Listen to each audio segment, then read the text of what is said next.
Hi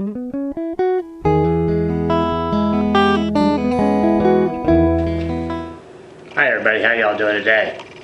Good to see you, thanks for coming by. Hey, I want to talk to you a little bit about my weed eater experience I'm going through right now. Yesterday, I fired up my old weed eater brand Featherlight weed eater, which you may remember last year. I replaced this shaft and put a longer shaft on it. And I used it and didn't have any problems. But yesterday, my string quit coming out, and so I turned the machine off and I went down here to pull on the string and noticed that this little nut right here was smoking hot. I just happened to bump it with my finger, and it was hot as it could be. And I thought, well, that's odd. But I didn't think too much about it, you know. I thought, okay, I never really remembered them being hot before, but I don't remember ever touching them before either.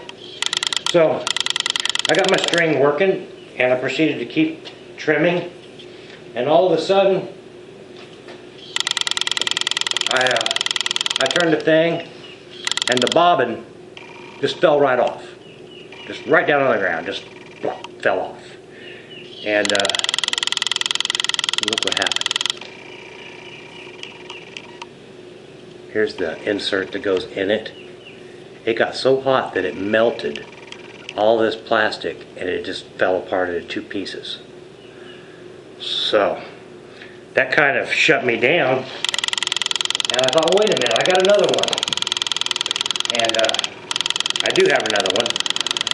This is an old one that I had around here, but it's been dropped and it's cracked around here, and the inside piece is not true, it's off to one side, and so, well, it just doesn't work.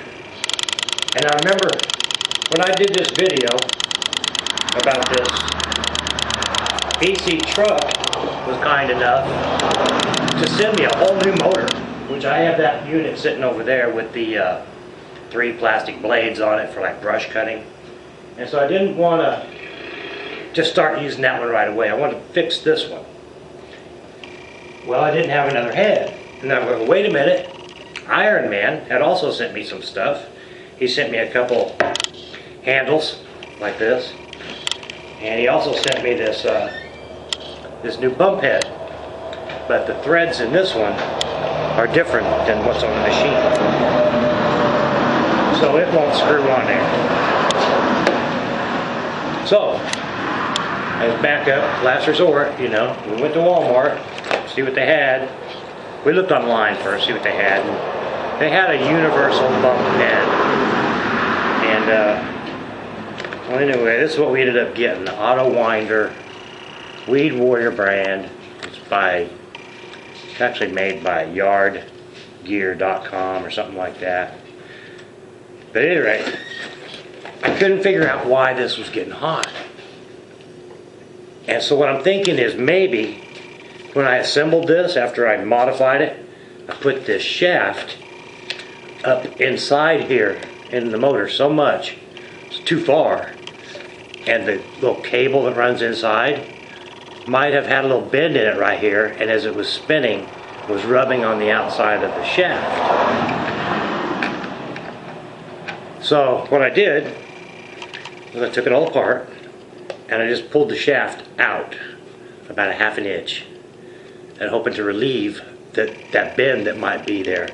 So what I'm going to do, now that you have the story, I'm going to put on the new Auto Winder bump head, and I'm not going to go out and try to do the rest of the property. I'm just going to run it for a few minutes and then check this nut to see if it's getting hot. And if it's still getting hot, well, I don't want to run this one to where it melts and comes apart. But yeah, so that's the story. I'm going to get into it and get it switched around, and we're going to look into seeing what all that entails. It's probably real simple. But yeah, so hang on, we'll get into that. We need to open the package, that kind of stuff. Wow, this new bump head comes with all these different adapters. It comes with 5 different adapters for 5 different threads on different types of trimmers. And it comes with some other things. So it looks like it's pretty universal. It looks like you can probably put it on any kind of trimmer there is out there. And it tells you to first find the one that fits the threads on the end of your shaft, which I've done that. And then it tells you to take this apart, which is supposed to be easy as pushing in these two tabs right here and it coming apart. It's pretty girthy. It's as big as my hand. I think you can see that.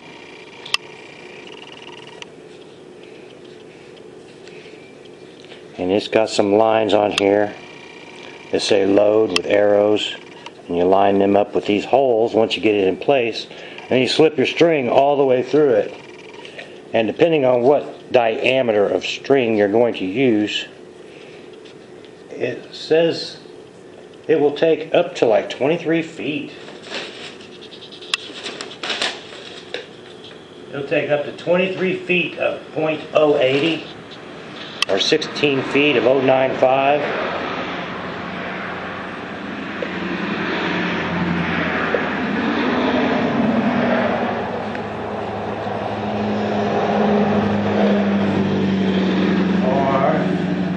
Or .105, it'll take 13 feet of it. I'll have to wait and see what I've got. Alright, you just got to get kind of aggressive with it and push in on these tabs right here. Pretty hard while you pull them apart. And then it pops out.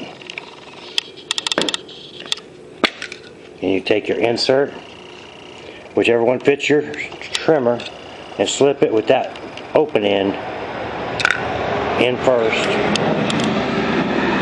And there's a hex-shaped orifice at the bottom.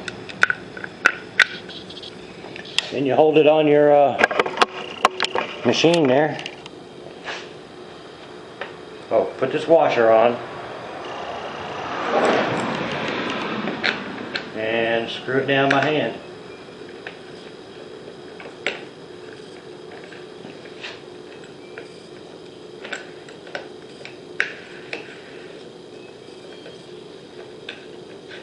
And it says there should be no gap here.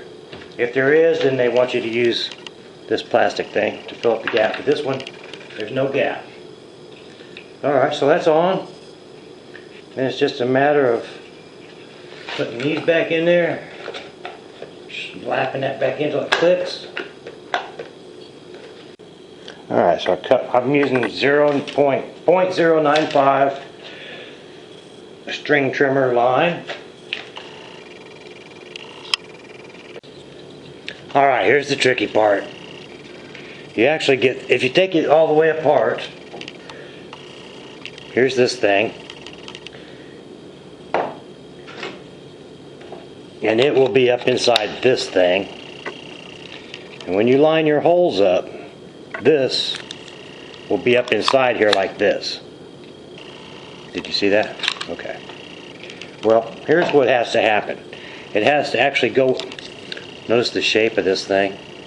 The string has to go up inside here, or up over the arch and then back down in order to come out. See what I'm saying? You see that? Alright. But you got to have it in place here. So I've taken this part off just to get it out of my way for the moment. And you can see the little hole right here, little square hole. So when you try, it's got guides. It only goes in there one way.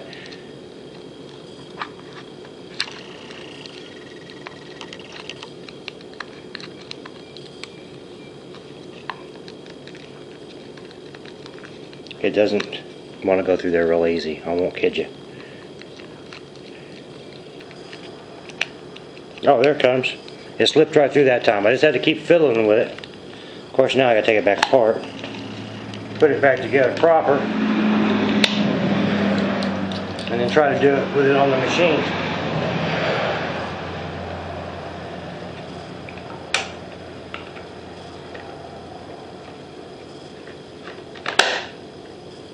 Okay.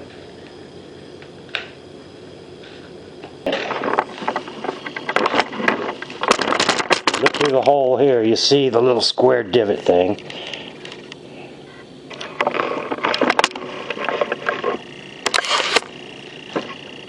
And you can see where it says load here, and you see this little arrow here. Well, that little arrow's got to line up with this in order for this slots to be in the correct place. Alright, so now we've got that established.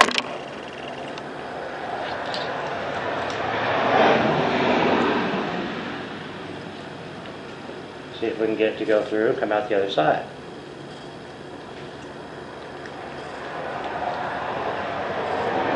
And ta-da! There it is. Gotta get it in frame so you can see it. It actually did go straight through there that time. So it's just a matter of getting things lined up. So then you pull it where you get both halves even. Same amount out on both sides.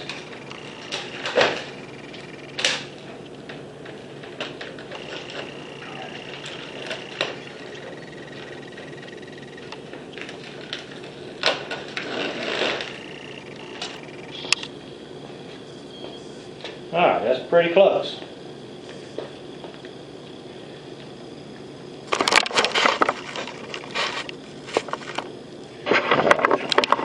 Now the fun part, yes. This is why they call it the auto winder.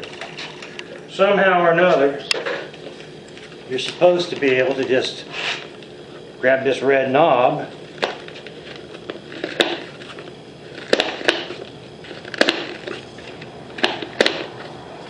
and wind it up. And it says to pull on it a little bit every once in a while.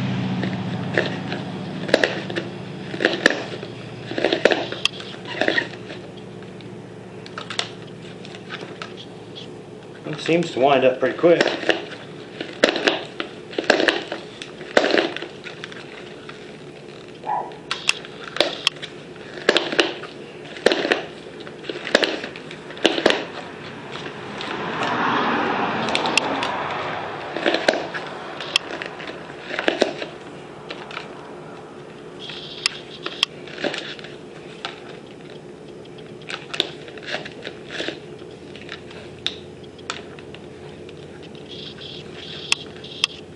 That looks about right. Alright, so it's on there and installed. I am gonna fire this rascal up and give her the old test and see if that nut is getting hot. Because if that nut's getting hot, all that was kind of for nothing.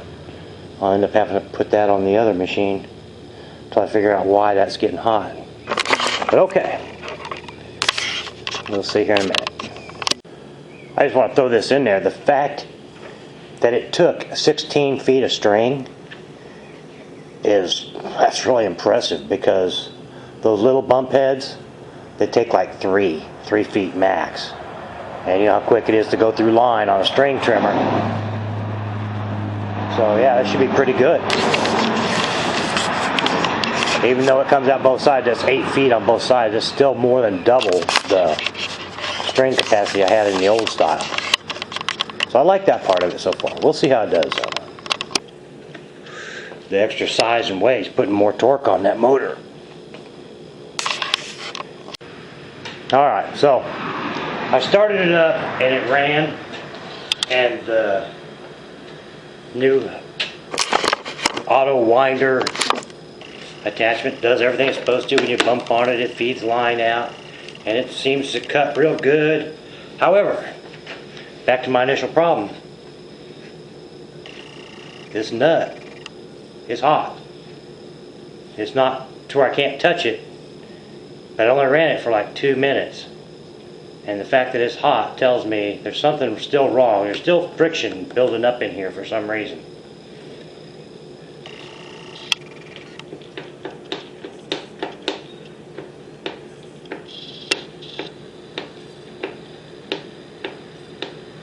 I don't know what to make of that. I'm a little perplexed. So, I'm kind of stumped. Now that new part was 20 bucks, $23 and change plus tax, so say 25 bucks. And I hate to go out here and just try to finish my yard and tear that up.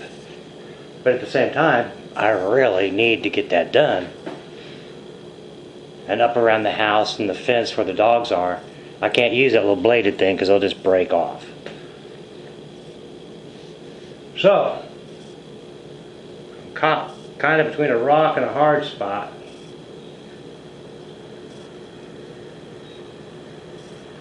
I think maybe I'll just do a little bit and wait and while I think about it. And maybe you guys give me any thoughts from your end that you think might be causing that to heat up like that.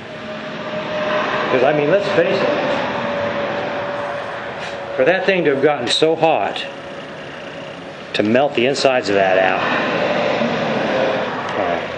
there's definitely something wrong. Definitely something wrong. I guess I could put this trimmer head on the other weed eater and check it and see if it gets hot. Yeah, I might do that. I might do that before I tear this one up. I'll let you know how it works out. Alright, so before I abandon all hope, I did get out the other weed eater and I started to take it apart and switch these heads, and I thought, wait a minute. If I do that, I know I'll never get back to figuring out what the culprit is here. So, after thinking about it, I took this shaft and handle apart again and moved it out. I actually measured how deep in that cable can go into the engine. And what I did is I took this old rat tail file and put a straw over it. And I could stick this down where the cable goes. And then I ran this straw down to where it stops on the stops. And I've moved it now, but I had about that much. That's how much cable goes in there. And that's how much was sticking out of the end of the shaft. And then there's another little lip in there from where alright, so yeah, there was another little lip in there from where the shaft actually stops down to the metal piece that the cable goes into, and that had, probably about that much room. So I have enough room in there, but I went ahead and moved the shaft out another about this much again, just to make sure that that cable is not being too long for its housing, and getting a kink in it, and as it goes around, rubbing on the outside of the inside of the shaft itself, and causing friction, which is causing heat. And so I'm gonna try that and see if that makes any difference. And while I'm at it here, I want to say thank you to BC Truck and to Iron Man for sending me those weed eater parts last year. I haven't forgotten you guys, and I really appreciate it. You can see this is the motor that BC sent me. This is the handle that Iron Man sent me. I believe I'm saying that right. And I believe Iron Man also sent me this hub. He also sent me this handle, but this part down here is too big for either one of these machines, but it could be handy for something else. When I find a purpose for it, I'll use it. Okay, well, I'm going to try this and I'll report back. So I just went around the whole inside of the backyard, the fencing, and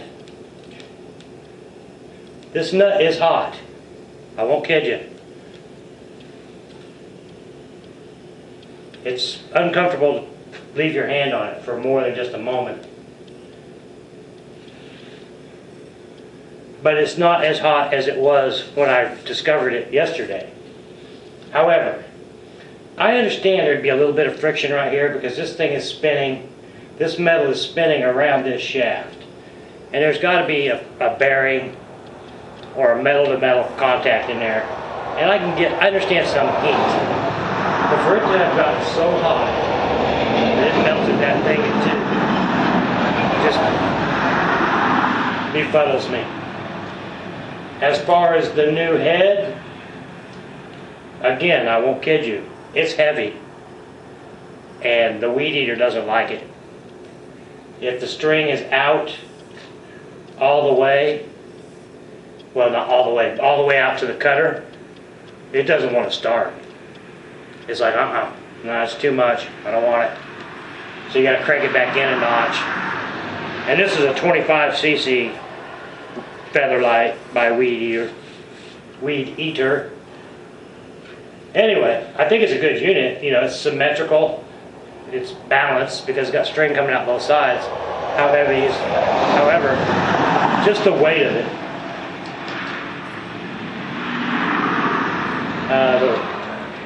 The Weed Eater is not fond of it.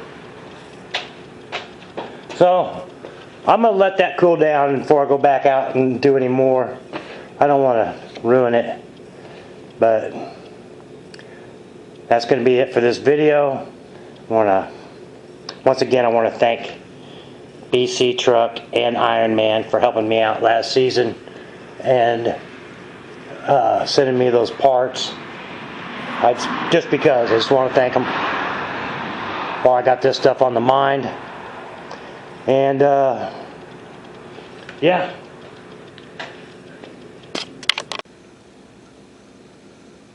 Let you get a shot of these legs after a little bit of trimming goes on. That last little adjustment that I made seemed to help. It's that nut still got hot, but not as hot as it was getting. So I think it's just friction from it spinning up there on the end. I don't know why it got so hot the first time. But by moving that shaft out, I think I eliminated some of the friction that was happening there. I'm not really certain about it. But I was able to finish up my trimming around the backyard and around the fruit trees and the rest of the trees. And got it back down to where we can mow again. So, yeah. But if you guys have any ideas, please, by all means, leave them in the comments. I'm interested to hearing what you guys think. Alright, thanks. So yeah, it's a beautiful day. Thanks you guys for stopping by. Let me know if you have any ideas about why that thing's getting so hot. And y'all take care, and I'll see you in the next one. Alright, cheers.